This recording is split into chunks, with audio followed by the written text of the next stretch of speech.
Dragon की गुप्त दुनिया में वुया झाई के एक आदेश पर सभी ड्रैगन उसके सामने झुक गए। उसकी और लाइट फ्यूरी की प्रेम कहानी के गवाह बने। लेकिन यह वही सर्वोच्च ड्रैगन किंग जो अब कितना शक्तिशाली है, पहले उतना ही भोला था। ये वुया झाई की पहली बार लाइट फ्यूरी से मुलाकात थी। वह सिर ऊंचा करके शान से कदम बढ़ा रहा था।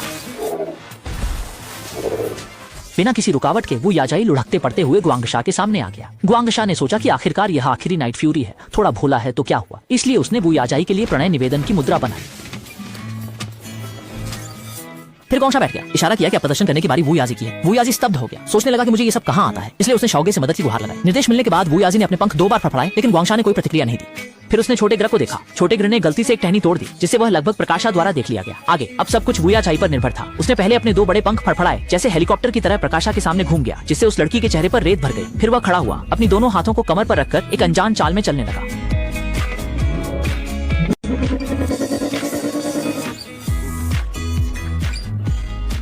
तुम्हें आवाज चाहिए एक प्यार बनने के लिए, तो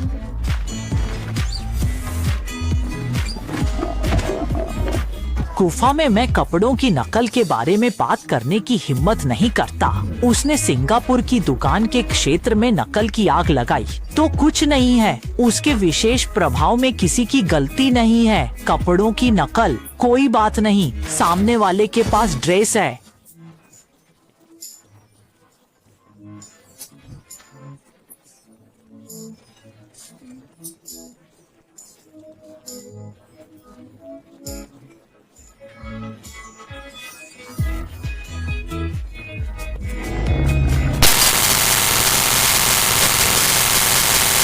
मुझे पता है ना, ड्रेस कहीं बस पसंद नहीं। उसने सफलतापूर्वक देवी को पा लिया। इस दिन बिना दांत वाला जमीन पर छोटे ग्रिड की आकृति बना रहा था, जिसे देखकर लाइट फ्लैश तुरंत नाखुश हो गई, मानो कह रही हो मैंने तुम्हें 3 बच्चे दिए और तुम अब भी उस आदमी के बारे में सोच रहे हो। बिना दांत वाला यह देखकर अपनी पत्नी को खुश करने के लिए उसके पीछे चला गया।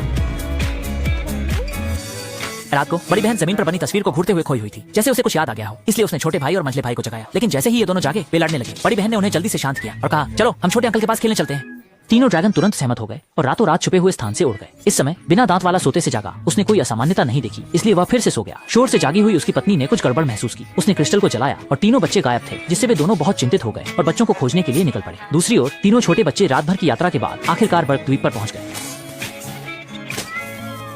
वे लोग चट्टान पर छोटे ग्रेग के निशान खोज रहे थे। फिर वे एक मंच के नीचे पहुंचे। जैसे ही उन्होंने सिर बाहर निकाला, एक टॉप्स कॉस्ट्यूम देखकर चिल्ला उठे। बहादुर बहन ने फिर भी सिर बाहर निकाला। उसने छोटे ग्रेग अंकल को ढूंढ लिया और जैसे ही वह अभिवादन करने के लिए आगे बढ़ी, उसे 2 भाइयों ने खींच लिया। वे घबराकर भागे और मोड़ पर एक बूढ़ी बकरी से टकरा गए।